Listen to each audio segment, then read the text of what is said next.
നമ്മൾ കുട്ടിക്കാലം മുതലേ നമ്മുടെ കൂടെ വളർന്ന നമ്മുടെ ഏറ്റവും പ്രിയപ്പെട്ട നമ്മുടെ രക്തബന്ധങ്ങൾ, നമ്മുടെ അനിയത്തിമാര് അല്ലെങ്കിൽ നമ്മുടെ ഏട്ടത്തിമാര്, അതായത് പെങ്ങന്മാര്, ഇവരൊരു കാലം വരെ നമ്മുടെ കൂടെ ജീവിക്കുന്നുണ്ട്. പിന്നെ ഓരോ കല്യാണം കാര്യങ്ങളൊക്കെ കഴിഞ്ഞ് പോകുന്ന സമയത്ത് പിന്നെ ഓരോ കൂടെ നമ്മൾ സ്പെൻഡ് ചെയ്യുന്ന ടൈം എന്നത് വളരെ കുറവാണ് അല്ലേ? ആലോചിച്ച് ഐറ്റങ്ങൾ വീട്ടിൽ നിന്ന് പോകണു, പിന്നെ ആങ്ങളമാരപ്പോ വീട്ടുകാരോടൊപ്പം എപ്പോഴെങ്കിലുമൊക്കെ സ്പെൻഡ് ചെയ്യാൻ ടൈം വളരെ കുറച്ച് ടൈം.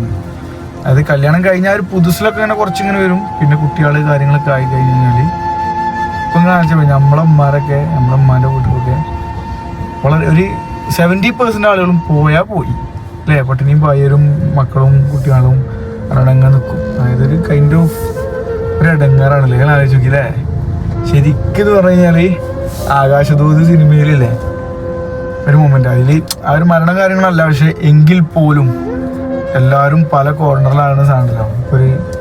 ഒരു പെങ്ങളാണ്, 2 പെങ്ങന്മാരായാലും എത്ര പെങ്ങന്മാരായാലും ഒരു വളർന്ന് പിന്നീട് കല്യാണം കാര്യങ്ങളൊക്കെ കഴിഞ്ഞ് പോയി കഴിഞ്ഞാൽ വീട്ടിൽ വളരെ ചുരുക്കാണല്ലേ. നമ്മളെ കണ്ണൂർ സൈഡിലുള്ള ഏരിയകളിലല്ലോ, അവർക്ക് പിന്നെ നേരെ ഓപ്പോസിറ്റ് മക്കത്തായ, അതായത് ആണുങ്ങളാണ് കല്യാണം കഴിഞ്ഞിട്ട് പെണ്ണുങ്ങളെ വീട്ടിലേക്ക് പോകുന്നത്. പക്ഷെ നമ്മുടെ നാട്ടിലൊക്കെ ഒരു വല്ലാത്തൊരു സംഭവമാണുള്ളത്.